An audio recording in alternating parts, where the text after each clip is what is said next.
let me talk about 4 foundations of true and lasting peace in marriage. And the first is prior agreement. If you're going to have peace in your marriage relationship, you have to have agreement beforehand. This is Amos 3:3. And Amos asks a question that's a very important question. Can 2 walk together unless they are agreed? Okay, that's the question. The answer is absolutely not. And the longest journey in life is marriage. If you're not in agreement and you're walking in marriage and one person's going this way and the other person's going that way, it creates conflict. It creates a lot of conflict. And that's what happened in our relationship. And so every couple enters into marriage, hoping to have a great marriage, hoping to have harmony and peace and all the blessings of marriage. But if you don't have prior agreement in your marriage, it's a pipe dream.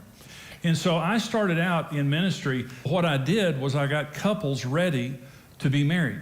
So when I took couples through pre-marriage counseling, I had a couple of different things that I used in pre-marriage counseling. One was called a marriage expectation inventory.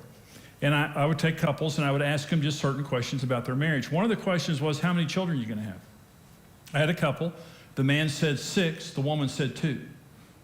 How many of you know that's the problem? And I said, well, how many are you going to have? And he said 6. And she said, not by me, you're not. That couple broke up. That was a deal breaker for him. Thank God they had that conversation before they got married. But most people don't. Is the wife going to work? And I asked one couple that, and the woman said no, and he said, of course you are. Little issue there. Who manages the money? How much can you spend without your spouse's approval? Okay. Who will you spend the holidays with? I asked that to one couple, and she said, my family, we hate his family. And he said, excuse me? How will you deal with in-law problems? I had one couple that I said, well, he was Catholic and she was Protestant. And I said, whose church are you going to raise your kids in? And he said, oh, mine. And she said, no, I'm not going to your church. They broke up in my office. They had never had a conversation about where they were going to go to church and how they were going to raise their kids and all that. There was another thing that I used called a role concepts analysis. And it's just trying to find out what you believe about roles in marriage. One question is, who will do the housework? Okay. The number one reason that couples fight is over housework and over the house itself. Who will mow the yard? Who will discipline the kids? There's one question that I ask on role concepts analysis. Is it okay for a woman to initiate sex? And I had a young man say, no, it's not okay. And I said, get out of my office, you're too stupid to get married. And so, but the majority, if I wouldn't have led those couples through the process of talking about those things, they would have never talked about it. In other words, there's no prior agreement. We're entering into the most important relationship in our lives, and we don't even know if we agree. We have been dating to impress, and we've been afraid to have deep conversations for fear it would split us up. And then you get married and you find out you marry someone completely different than you thought you did. And you start having problems. And that's one of the things that Karen and I did. There are 3 levels of communication in marriage. And this is very, very critical. 3 levels. One is proactive communication. Proactive means we're doing it ahead of time. See, when you have a budget, one of the most important things about having a budget financially isn't the numbers on the page. It's a proactive conversation. We're not going to react to money all the time. We're going to sit down and talk about it and take the emotion out of it. It's not saying it's not emotional at all, but when you're proactively talking, it means, before money is an issue next Christmas, let's sit down and talk about Christmas. Before money is an issue, let's sit down and talk about all the different issues so that we can resolve it now. Proactive, it takes the emotion out of it, and we decide beforehand. Now we can walk together. The second type of communication is reactive communication. And this is where the peace leaves the relationship. We're reacting to the kids. We're reacting to work. We're reacting to money. We're reacting to sex. We're reacting to all these things because we haven't talked about these things. The third level is radioactive communication. This is somebody's going to get hurt. And when Karen and I got married, I didn't know about money languages. There are different money languages. And I see money as love. Karen sees money as security. There's no right or wrong way, so there's nothing wrong about it. But Karen likes to save. Karen's a saver. And so I like to save, and I'm conservative financially, but it's easier for me to spend than it is Karen. Well, when we got married, we couldn't talk about money because I thought she was a tightwad and she thought I was a spendthrift. And I told her, you're a tightwad, Karen. And she said, Jimmy, you're a spendthrift. Boy, I hated it when she said that. Oh. And I said, you know, Karen, you're the kind of a person that's going to die with all your money in a mattress. Nobody's going to like you. And she said, well, at least I'll have a mattress. And so, you know, that wasn't a good conversation. So we fought we couldn't talk about money. And so until one day I heard about the different money languages, and I teach about this in Marriage on the Rock in the session on money. I go into detail on it. But the point being, we could not talk about money. Well, how many of you know you have to talk about money? It's all day, every day that money is happening in your marriage. We had an issue that dropped into the radioactive category, which meant we couldn't even bring the subject up. And so it was terrible. So let me talk about how to get issues coming out of the radioactive or reactive into the proactive arena. The first thing you have to do is clear out the radioactive issues and make them a priority. You have to sit down, and there's the old saying, how do you eat an elephant? And that is one bite at a time. And if you've been married for a few years and you realize, you know, we have several issues that are radioactive, and if you're in a blended family, it's even easier to have radioactive issues in a blended family. And so if you have radioactive issues, you say, you know something, that's not okay. We're not okay with this. Because we have not agreed, these issues have become very emotional, and they're keeping us from being intimate and having a sense of peace and goodwill between us. And so we are going to resolve these issues. We are not going to let these issues divide us. We are not going to let these issues ruin our marriage. And if we have to go get help outside, we'll do that. Listen, getting counseling is not a sign of weakness, it's a sign of wisdom. Teachable people succeed. Unteachable people don't succeed. You guys here are obviously very teachable. But the point being, Karen and I, we'll get help if we need it. We as a pastor, as a marriage guy, we've gone to get help. We had an issue with our daughter one time that we couldn't resolve. And we went to someone, they resolved it in 5 minutes. And it had been 5 years and we couldn't resolve it. And so if you need to go get help, go get help. But it's not okay to have these issues in your marriage that you can't agree on, that you don't agree on.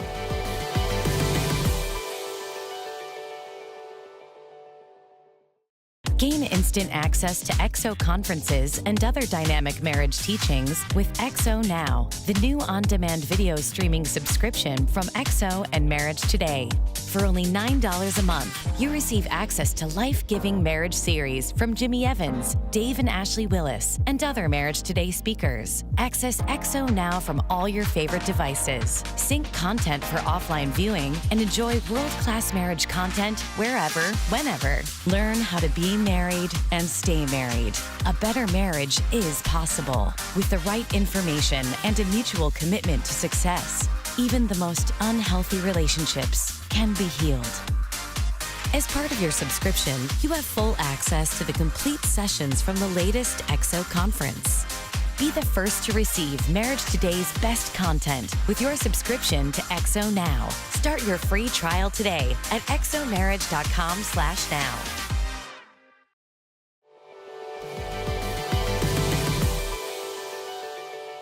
Karen and I teach people how to do vision retreats. And if you've ever heard me teach much on marriage, you've heard me talk about vision retreats. So Karen and I, at that time, we had a good marriage, but we had disagreement about our children. They were teenagers, about money, and about my schedule. Those were the three issues that we had, kind of tension about. I wouldn't say we fought about it all the time. So we went on our vision retreat, our first vision retreat, and those are the first three things we talked about. And we woke up in the morning, you from the time you wake up until around noon, you just talk and pray, and then the rest of the time you just have fun.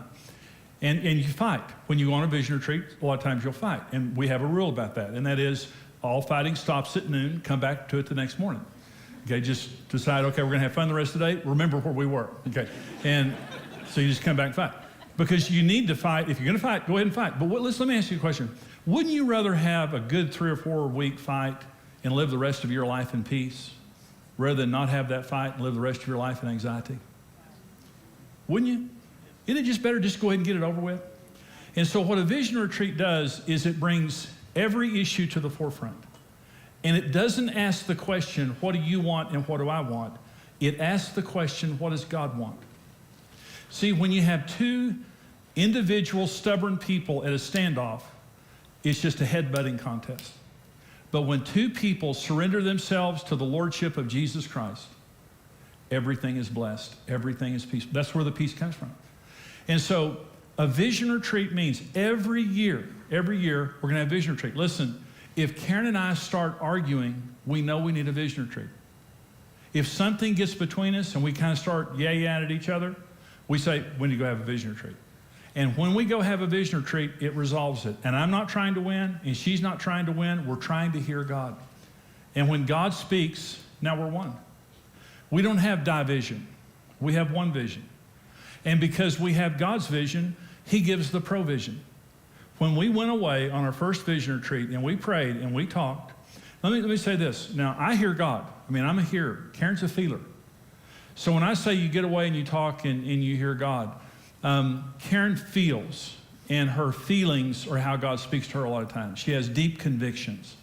And I'll say to her, well, you know, Karen, I was praying and I feel like the Lord said this. And I don't pull the God said thing on her, like, you better do what I say or Jesus is going to strike you dead. Is that I don't do that. But what I do say is, you know, Karen, I was praying and I thought maybe the Lord said this. And then she'll come back and says, well, I don't feel good about that. But I do feel good about this. And we talk and we pray until we both feel as though that we're both at peace. The Colossians 3 says, let the peace of Christ rule your hearts. God leads us through peace. He's the Prince of Peace. And so when you get peace about something, you talk, it agrees with the Word of God, and you have peace about it, guess what? You're one. You proactively agreed on this, you write it down, and now you have something to hold you accountable.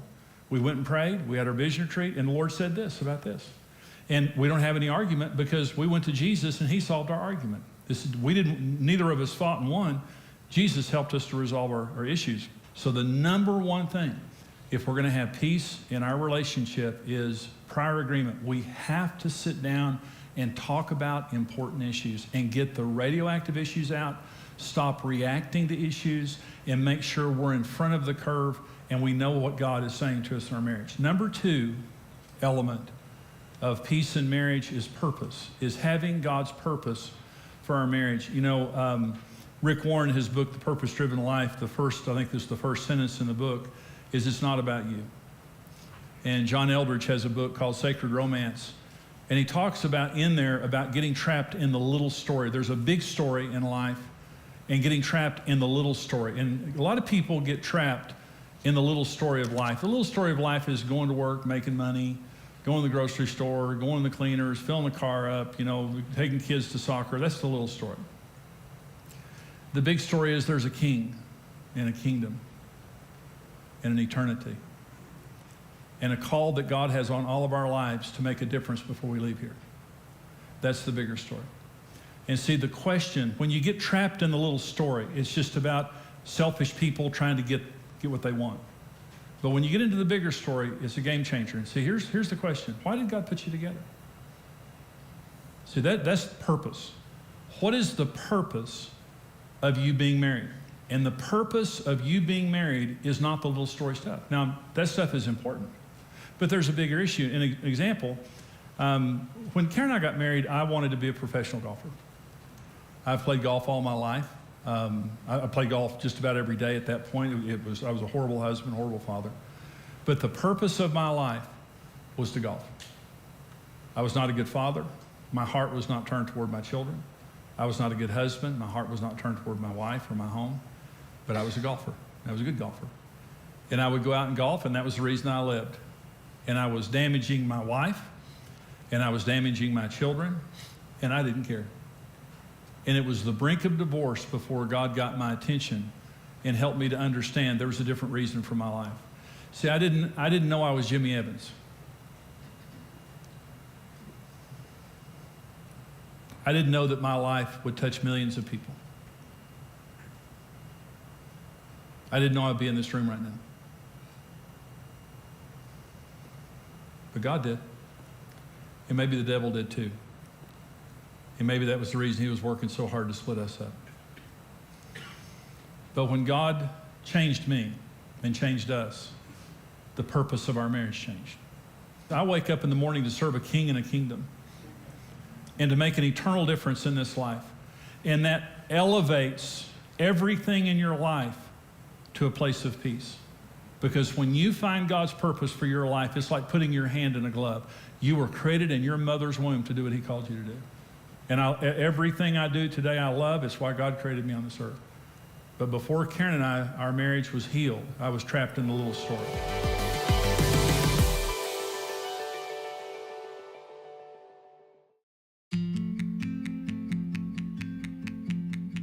Since 1994, MarriageToday has used every medium at its disposal to strengthen families and marriages through its diverse ministry outreaches.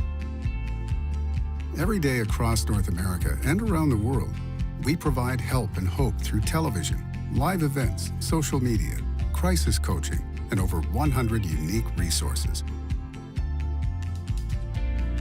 There is a fierce battle being fought for marriage right now, but we can win it. We want to raise the standard. We want to unite families, restore marriages, and conquer divorce. At MarriageToday, we believe every marriage has a 100% chance of success if you do it God's way.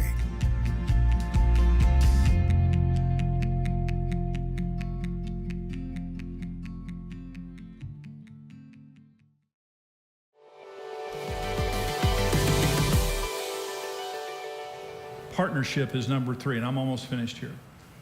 Marriage is about sharing, and it's about being partners. And let me just make a couple of points here, and that is dominance destroys marriage. Marriage is an equal partnership. And that's why I was saying your spouse should be able to say anything they want to say without paying a price.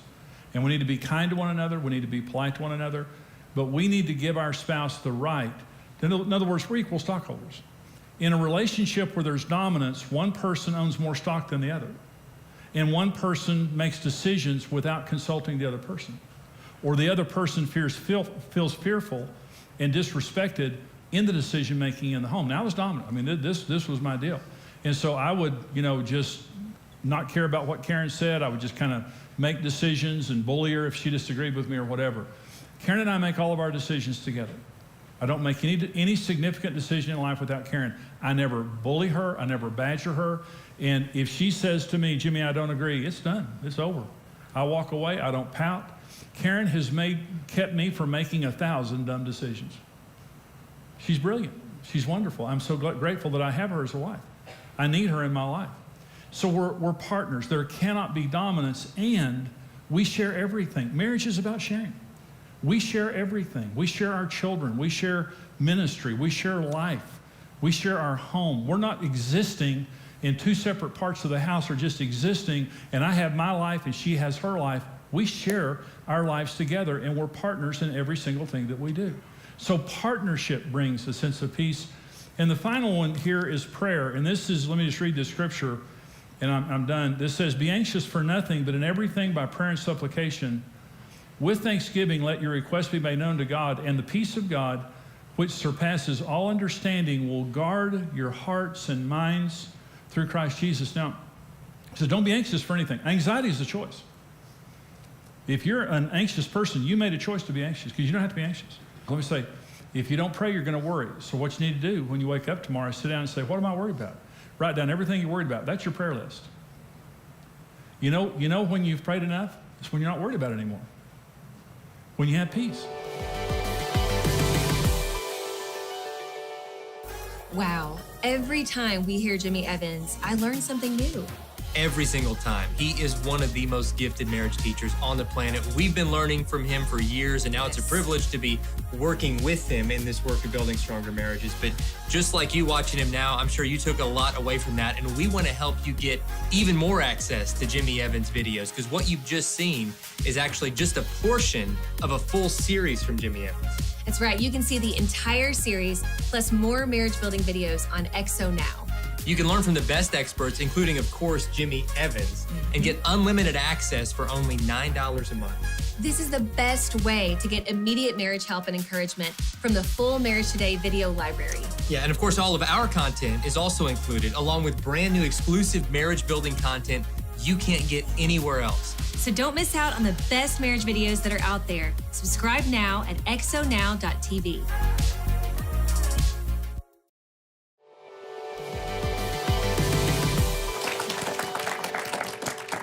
Well, this teaching today, this program is on peace. It's the secret of lasting peace in marriage. I remember early in our marriage when we had no peace in our home whatsoever. In the first few years of our marriage, we fought a lot, but even when we weren't fighting, we didn't have peace. Well, there's tension. Tension. There's always tension. Yeah. You know, and so I agree. I mean, I look back and I think, oh my gosh, if we can make it, anybody can make it. Really, honestly, we fought all the time, and we were on the brink of divorce. We have a peaceful marriage today. And you know, our secret paradise is the Fuller seminar that this program is from. And God made marriage in a paradise called Eden. And the thing about a paradise is there's peace. Yeah. You know, it's not a paradise if it's not peaceful. Well, and the serpent hadn't showed up yet. That's right. Well, but God designed marriage to be full of peace and not conflict and not turmoil and all of that. And so in this program today, we're talking about, you know, several of the ingredients, but I want to talk about one. When I do seminars around the world, I talk about the issue of dominance. And I've done this poll all over the world. And I ask people, how many of you were raised in a home where one of your parents was clearly dominant? Okay. We're not going to answer that because our parents watch our program. So, but 70% of hands go up immediately. And then I ask the question, how many of you believe that had a negative effect on your family? Every hand goes right back up. The number one issue that causes lack of passion and intimacy in marriage is dominance. And you have to be partners. That's what I was saying in the teaching. There has to be a partnership. This is why we didn't have peace, Karen. Early in our marriages, I was dominant. Yeah. And I didn't like to be controlled. That's right. No one does. But, you know, I love the fact that you were willing to, you know, begin to change, you know, your behavior. I mean, so many couples, you know, they're just so stuck in doing it their way and the dominance and the control. You know, and I like to say all the time, humility goes so far. Yeah. I mean, it can be your best friend. And, you know, just the fact that there's nothing more endearing to me than a man that's humble. Yeah. I mean, because I look at men and I think they're strong, they're providers, they bring security. And when one is dominant doing that, it's so unattractive. But when they're humble and they're doing all those things that are right, it's so endearing. And so, you know, for a dominant person, it may be difficult to, you know, say, you know, maybe my way isn't the highway. Well, maybe it's not the best way. Yeah, and the thing is, Karen, you started getting healthy and you began to stand up to me, which caused me to react. And my first reaction was tell you to get out of the house. Yeah. I didn't like it. But ultimately what happened in our marriage is we became equals. You have to be partners. If you're gonna have peace in your relationship, no one can dominate the relationship. And today we're partners. You know, if our marriage were a corporation, we're equal partners. We both have the same amount of stock. Well, and even in our parent situation, you know, you said, you know, obviously we had dominant parents, but, you know, as they've grown older, you know, you watch that dominance go because you realize you're fighting over things that are not important. Right. You know, you're trying to control things that are just not that important. You know, and it's like, really, this fight's, you really want to go all the way there? It's like, no, don't. Just, you know, lay your swords down and go with peace, because you will see a transforming, you know, spirit in your home that will affect your children, your grandchildren, you know, everybody that you come in contact with. That's right, Karen. Absolutely. You know, you can have peace in your home, and that's what we're saying. And sitting down and learning to talk about things before they become issues, learning to pray together, you know, being partners and not dominating each other. And if you are, and by the way, just as many women are dominant as men. So if you're a dominant man or woman, sit down. If you're being dominated, stand up, insist on respect, and talk about things together. Work as a team, and you'll have peace in your home. And I'll tell you, it's the prize of marriage when you have that kind of peace. And that's how God designed marriage to operate. And we hope this program today is a help to you. And we hope that you'll consider supporting us here at Marriage Today. We go all over the world helping people in the area of their marriage. Every single week, we're reaching millions of homes with this message. But we can only do that because of partners like you. Would you consider giving your most generous gift today? The information is there on your screen, and everything you give to us goes to reach families and marriages and keep little children together with their parents. And we very much appreciate every single one of you who are standing with us financially. Again, we're only able to do what we do because of our precious partners. Thank you for being with us today. Thank you for supporting Marriage Today. We'll see you next time. God bless you. Goodbye.